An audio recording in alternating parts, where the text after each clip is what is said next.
J29DB или петото поколение на японската легенда Toyota Supra. Само в канала на Dizzy Riders. И започвам директно с Launch Control. От избора на режими избирам Sport, след това от Traction Control или системата за стабилност избирам Off, давам на D, левия педал в пода, десния газ до дупка и...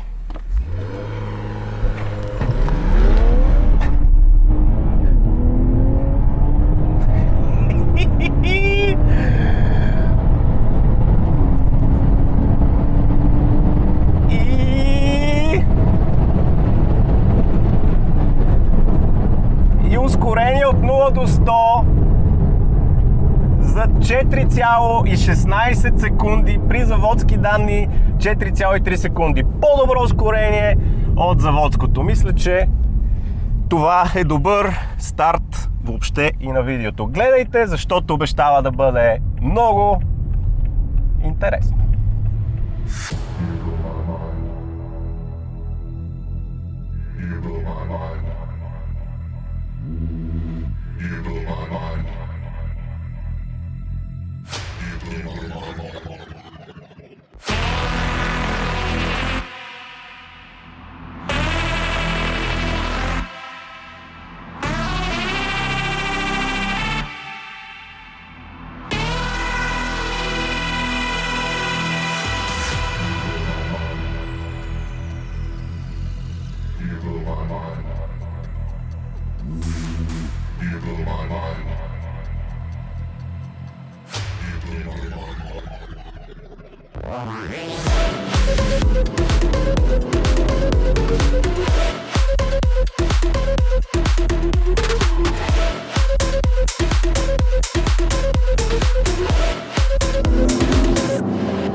Историята на този наистина легендарен модел започва от 1978 година, когато Toyota представят конкурент на супер успешните по това време Z автомобили от Z серията на Nissan и Datsun. Тогава обаче моделът се казва Toyota Celica Supra в кодови спецификации A40 и A50.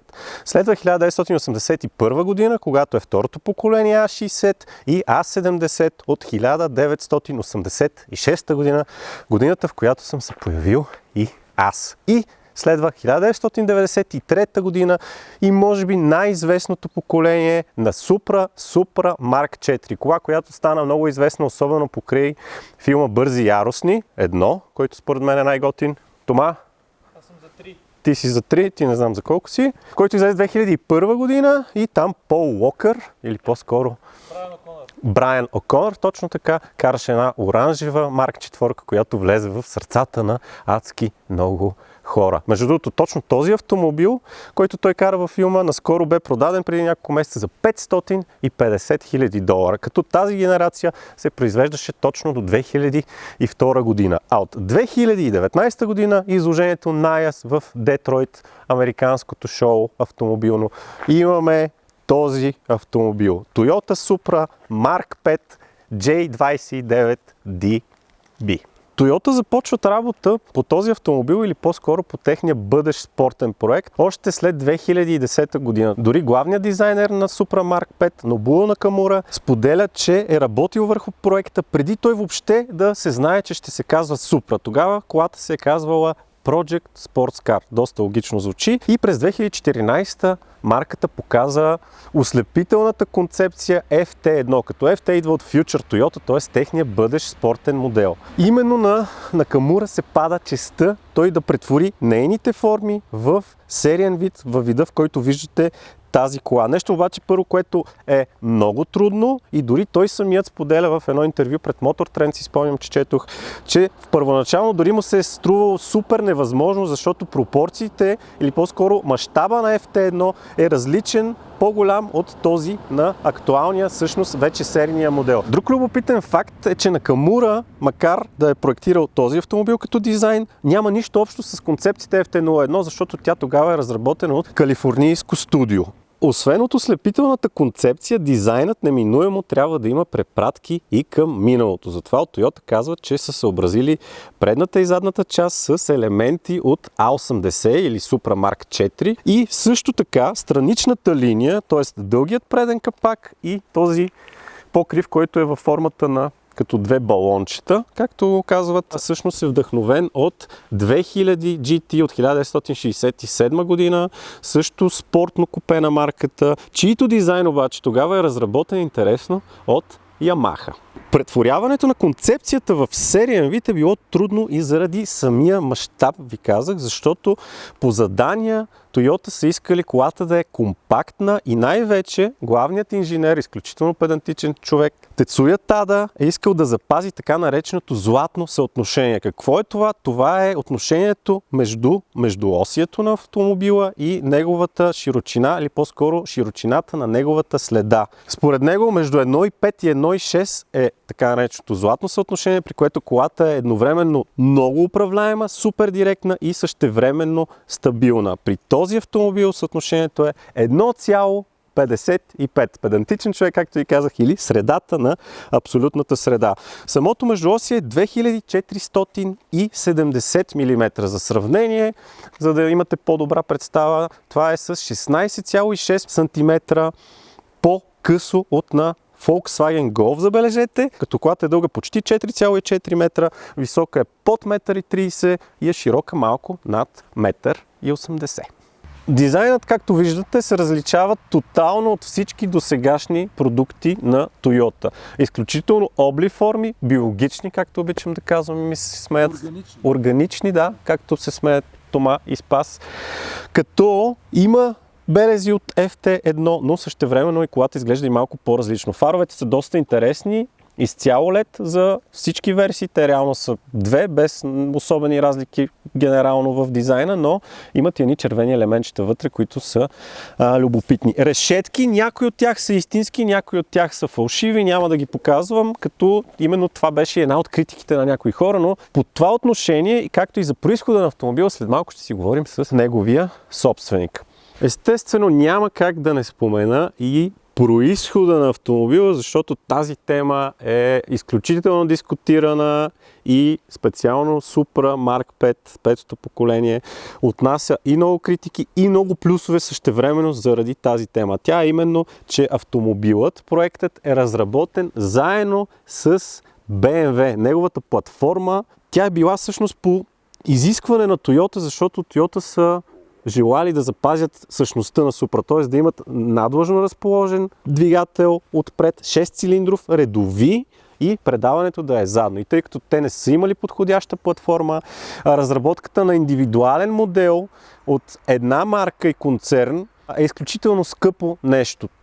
Изчисленията са за над 1,5 милиарда евро, така че може да оттам, следващия път, когато някой ви пита защо Toyota са се съюзили с BMW, може да им отговорите това. Платформата е CLAR, клъстър платформата на марката, като е идентична с тази на кабриолета Z4. Дори двата автомобила се произвеждат на една и съща поточна линия, която интересно също се намира в Грац, Австрия и е всъщност завода на Magna Steyr. Там също така се произвеждат и G-клас, естествено, на другопоточна линия, както и един автомобил, който е доста по-нов и непознат, джипка, която много харесвам, и Neos Grenadier. Спирачната система е с 348 мм дискове отпред, 345 отзад, като апаратите в предната част, на които пише Toyota Supra, а всъщност са Brembo, са с 4 бутала. Но тук е важно да се каже, че това е по-мощната версия, защото има и изпълнение с 2-литров двигател, след малко повече за това.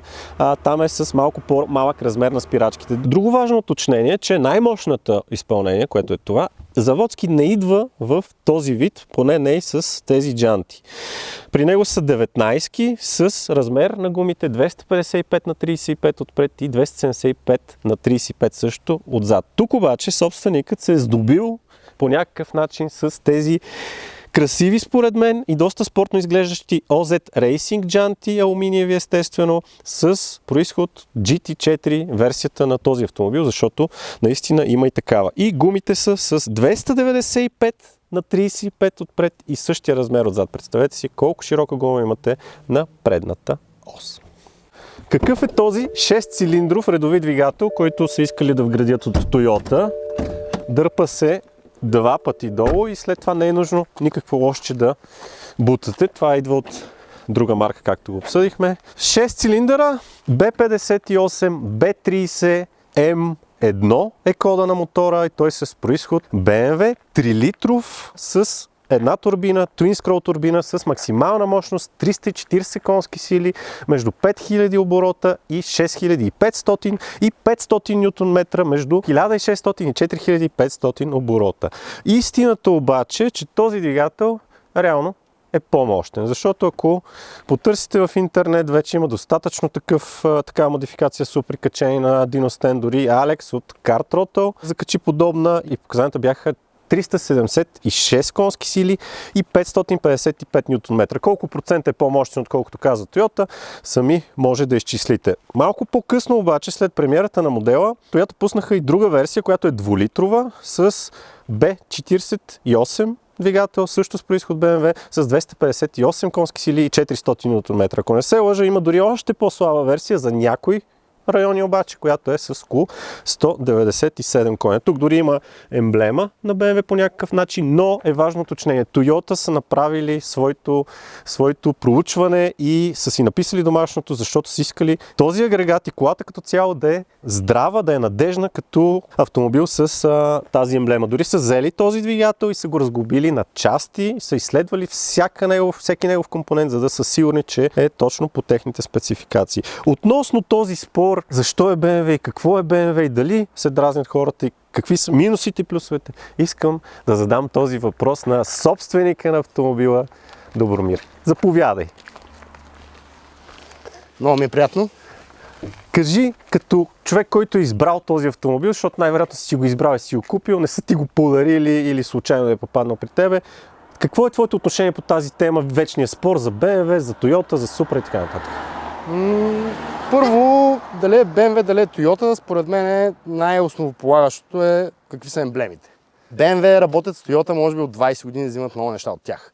Сега това, че Toyota е Toyota, поради просто причина, че ще ме извиняват всички фенове на BMW, но BMW никога не могат да направят така аеродинамика и не могат да направят такъв автомобил. Посмъртно. Така че, в крайна сметка няма кой знае какво значение. Всеки колаборира с всеки много отдавна, използват се части навсякъде. В Rolls-Royce има неща правени в България. Едното огледало сменяхме, платката му е българска. Така че толкова е мултинационално всичко, че просто не виждам смисъл да се води за този спорт. Настройките са си Toyota, те си ги правили. Направили са го по начин, по който да отговаря на тяхната визия, разбиране и очаквания на какво трябва да представлява Супрота. Направена е с много буфери, това е сигурно, поради просто причина, че са били сигурни, че афтермаркета ще се заеме много сериозно с работата и по мотора, и по качване, и по всичко останало. В този ред на мисли, тук виждаме синьо-лилави планки, които не съм сигурен, че са стандартни. Може ли да ми кажеш някои думи за тях? Чисто лилави, сменили сме окачването. Това е KW Club Sport Two-Way, съответно, както сме сменили джантите и няколко други неща и продължаваме в същата посока с допълнителни модификации. В смисъл, не съм от хората, които, да, на всеки е детска мечта, всеки е гледал Бързи и яростни и така нататък, но не е нещо, което да кажеш да ми е седяло примерно в съзнанието цял живот или ще работя за това, нали, ще го взема някой ден. Просто дойде в момент, в който трябваше да дойде. И видях го и просто бях такъв. Няма значение. Обикалях магазини, всякакви марки съм гледал, просто това беше, което наистина ми приляга на всичко. Въпреки, че е BMW. Честно казано, се радвам, че си взел това решение, защото благодарение на него ние и вие виждате тест на новата Supra, с който продължавам напред. Задната част е може би най-впечатляващата от целия автомобил. Изключително много ми харесва силно японски дизайн. Като цяло колата изглежда като излязла от някаква японска анимация. Важно уточнение е, че този спойлер карбонов е добавен допълнително, като собственикът е направил още една промяна, която е махане на нещо, което също предизвика доста коментари в YouTube и сред хората, а именно над този готин надпис Supra стандартно пише Toyota с шрифта на Toyota, което лично на мен също не ми допада много и така колата изглежда доста по-изчистена, отколкото в, както ви казах, заводска спецификация. Масивен дифузиор с, може би, декоративна цел в някаква степен и интересен елемент е този стоп. Както виждате, той прилича на от Формула 1 автомобилите, болидите. При тях обаче играе ролята на светлина за мъгла, докато тук мисля, че освен като такъв,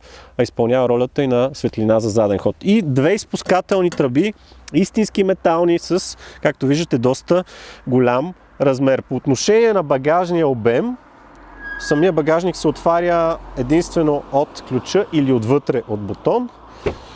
По отношение на практичността му, 290 литра, които всъщност не са толкова малко, но проблем може би единствено е този отвор тук, който е по-стеснен и може да предизвика лек дискомфорт при вкарване на предмети.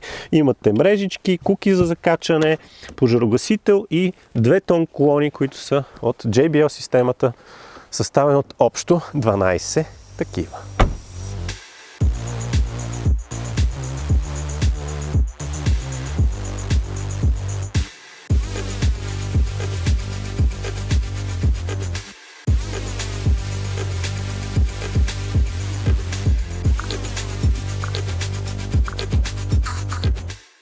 Няколко думи за интериора. Тук също се виждат следи от BMW, даже меко казано. Почти всички бутони са от марката с трите букви. Воланът също, макар че е тапициран малко по-стегнато и по-тъничко, отколкото е стандартно съм свикнал при BMW да виждам воланите, което на мен лично ми харесва. Перата за смяна на скоростите са от BMW, тези тук колонки също и бутоните за фаровете, както и за климатика и тези тук шорткъти, както ги наричат, които характерно за BMW, така като прекарате пръст отгоре и може да видите за какво са предназначени. И дисплеят, който е 8,8 инчов, реално това е iDrive системата с познатия въртящ се регулатор и с всичките тук бутони, както и скоростния лост също е от BMW, което обаче задължително ли е да е нещо лошо? Замислете се как изглежда интериора на GT86, с какво качество са пластмасите и начинът, по който изглеждат бутоните. Да, изглежда като Toyota в някаква степен, но не е на нивото, на което на мен лично ми се иска, докато тук имате меки повърхности тук на самите врати, дръжките между другото също са от BMW. В общи линии доста BMW части, с изключение на едно нещо, което Toyota са се постарали да си го разработят сами, и това е централният дисплей или по-скоро дигиталният панел, на който ви се излиза най-важната информация. Огромен оборотомер, много хубаво направен като полумесец, с дигитална част в средата. Така че това нещо е характерно само за този модел. Седалките са доста удобни. Предлагат се в базовата версия с алкантара черна, тук са с черната кожа и има една лимитирана версия, която е най-скъпата, но тя е 90 броя само за Европа, така че при нея са с червена кожа, ако не се лъжа. Въпросът обаче е как се усеща Toyota Supra при шофиране, защото тя е кола, която е предназначена основно за това. Ръчната електрическа, между другото, ще ви кажа точно сега. Видимост, назад почти цялото стъкло ми е заето от този карбонов спойлер, но и без него нямаше да е кой знае какво. Камерата е с качество на BMW, т.е. окей е. Страничните огледала също са от BMW, между другото, и са достатъчно големи, много добре се виждат извивките на колата отстрани. Хълбуците, както обичам да казвам, само да не сгазиме това кученце, което няма много представа къде се намира горкото. Минали. Мале, прилича на китеник. Така, диаметъра на завиване, в случая не може да го чуете, гумите леко опират, защото ви казах, че са по-широки от стандартните. По официални данни е 10,4 метра от бордюр до бордюр, а от стена до стена е 11 метра, което е окей, все пак колата е с прилични размери. По отношение на окачването също Добромир ви каза, че го е сменил, т.е. бутонът, който регулирате поведението на автомобила, стандартно е Normal и Sport, като аз ще карам на Sport естествено и Traction Control ще е също на Optimum Traction with Restricted Driving Stability, защото пътят го предразполага. Тоест с бутона за спорт отпада варианта за регулиране на окачването, поради това, че амортисьорите вече не са адаптивните, които се адаптират по 100 пъти в секунда, а са ръчно регулируеми, но все пак той ходи да я кара на писта тази кола и затова я направил по този начин. Волана става по-твърд и как се усеща двигателят.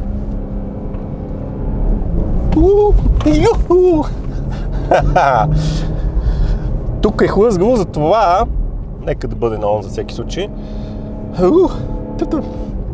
Как се усеща двигателят? Изключително приятна машина е този 6-цилиндров мотор, което надали някой се съмнявал. Нищо, че е BMW, или по-добре супер, че е BMW, защото наистина направи колата жива и дори звукът е много приятен. Макар че естествено изпускателната система е съобразена с най-новите изисквания. Просто колата се усеща супер жива. Супер жива. Усеща се как задните гуми ви бутат в завоя и как иска да поднесе. Както видяхте, това може да се случи съвсем лесно. Ето в случая Traction Control я спира. По отношение на самото окачване само за амортисьорите ви казах, но то е реално идентично в предната си част с всички шарнири връзки са като на BMW M2 или по-скоро M2 Competition, докато на задната са идентични с това на Z4 и по-специално на версията M40i, какъвто двигател реално има в този автомобил. Скоростната кутия също ZF 8 степенен 8 HP 51, мисля, че беше спецификацията. Много приятна кутия с хидротрансформатор е, но отговаря абсолютно веднага на вашите на командите с перата. Да, не е като PDK-то при Porsche, не е чак толкова бърза, но ZF кутията наистина е страхотно решение. Страхотно решение, похвала и същевременно един лек минус и то е по-скоро от феновете на марката, че тази кола няма механична скоростна кутия. Докато конкурентите, които всъщност е идеята на съществуването, една от причините за появата на Supra, както ви казах в началото, всъщност е това, че Datsun, Z моделите и сега скоро Nissan изкараха Z модел с потвърдена ръчна кутия, явно за да си мерят някои неща с Toyota. И коравината на колата също е определящо за нейната здравина или за нейното поведение. И от Toyota казва, че устойчивостта на усукване е повече от това на Lexus LFA, който, ако се сещате, всъщност е изцяло карбонова конструкция и всъщност е много добър пример LFA за това какво става, ако решиш да направиш без никакви ограничения спортен автомобил сам с свои усилия. Така го направиха Toyota, че накрая излезе $30,000 цена, което над 600,000 лева и в момента екземплярите са запазените, те повече са такива или тоталки естествено, са по над 1 милион.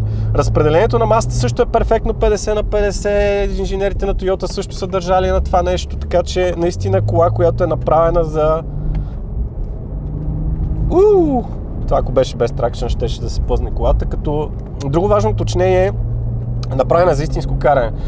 Стандартно автомобил идва с супер спорт Michelin гуми, докато тези ви казах какви са, има разлики, от това много зависи поведението на колата. 4S може би ще да е по-добрия вариант, но знаете, че в днешни времена е доста трудно с доставките. Динамика 250 км в час е ограничена, като 0 до 104,3 по спецификации, но както видяхте на Сапарева колата показа как иска да се случи, само много палава задница. Колата показа реално 4,16, съм сигурен, че може да падне и под 4, но лъжата не само в ускорението, ами и в конските сили, както ви казах. По отношение на разхода на гориво, няма значение колко са официалните данни, също си има по стария цикъл на тестване, т.е. не по WLTP бяха данните за тази кола, бяха около 7,5, в случая показва 12,6, преди малко беше около 10,5, преди да почна да карам на ръчка за някои интересни кадри, така че мисля, че е окей. динамиката на 2-литровата версия, която е с 100 кг по-лека. Тя е около тони 400, докато тази е тони 500, е 5,2 секунди, т.е. около секунда по-надолу. Максималната скорост мисля, че пак беше същите километри в час. Изключително жив автомобил, който наистина заради задното си предаване, късото си между оси, това така наречено златно съотношение, много палав и определено изисква концентрация и някаква доза умения със сигурност, затова го карам само с включен traction control. Дали се усеща като BMW, може би много хора ще им интересно да кажа своето мнение. Ами лично аз не бих казал особено. По отношение на двигател и звука на двигателя да, и отношение на скоростната кутия да, по някакъв начин, макар че тази кутия има и на други места. Тук тя е настроена от Toyota. Има си собствен характер Supra според мен, така го усещам и това реално ми харесва. Но най-вече наистина е една от малкото нови коли, особено в този ценови диапазон, който не е ефтина, но не е далеч и скъп автомобил, е направена наистина за каране. Разработена е основно на Nürburgring, дори Акио Тойода я е карал, защото освен че е шеф на Toyota е и запален автомобилист и пилот, освен всичко друго. Така че много интересна колаборация са направили от BMW и Toyota. Проблема на тази кола естествено е имиджа на това, че е съвместна разработка и че доста в голяма степен е BMW, макар че ви казах, Toyota са вложили доста усилия за да направят според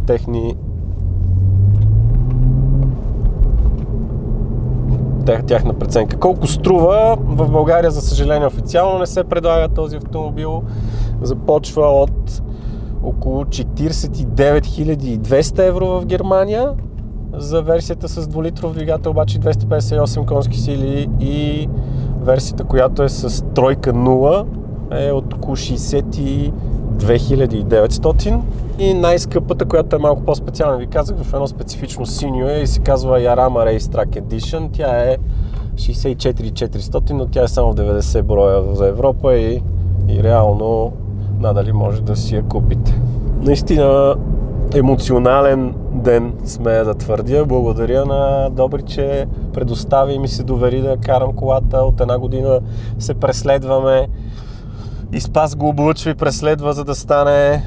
Стана трудно, но въпреки това стана и имах много наистина любопитен ден, който освен, че е работен, в случая е свързан и с удоволствие. Не винаги е така, колкото и да изглежда отстрани, да ви кажа честно. Но в случая е абсолютно така и все по-рядко се случва да има толкова истински автомобили. Било то с части от BMW, било то с части от други автомобили. Въпросът е да има характер и може би, тъй като все пак Supra е култова марка и култово име, затова може би се дразнят повече хората, но като същност колата за мен лично е страхотна. Благодаря ви, че гледахте. Ако не сте се абонирали за канала, ни го направете.